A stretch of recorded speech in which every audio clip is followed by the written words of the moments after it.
Nah, ada wabah terbesar dalam sejarah dunia para jamaah sekalian. Nama wabahnya disebut dengan Black Death. Ya, wabah terbesar dalam sejarah dunia. Black Death yang terjadi di Eropa. Kenapa bisa terjadi wabah ini? Disebutkan banyak sekali sumber-sumber. Ya, jurnal juga ada. Ya, sumber ilmiah pun menyatakan itu terjadi di Eropa dan sebabnya adalah mitos yang dikaitkan dengan agama saat itu. Dituliskan dengan dalam sumber dan jurnal ilmiah. Sebabnya adalah karena keyakinan orang Eropa di saat itu bahwasanya yang namanya kucing membawa sihir. Ya, jadi Eropa saat itu ya sekitar pertengahan ya, Middle Age mereka mengatakan, dan mereka menyebutnya dengan Dark Age, masa kegelapan. Jadi mereka saat itu orang Eropa masih ini mohon maaf ya, sumber menyatakan mereka saat itu masih erat dengan ajaran gereja saat itu mereka ya, dan saat itu pun masih, kalau kita belajar dulu kan mereka punya ajaran beberapa yang disandingkan dengan mitos-mitos. Kemudian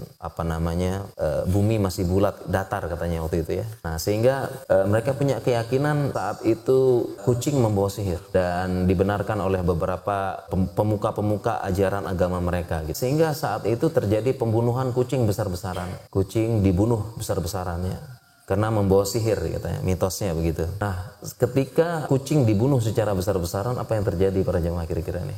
Yang terjadi apa nih?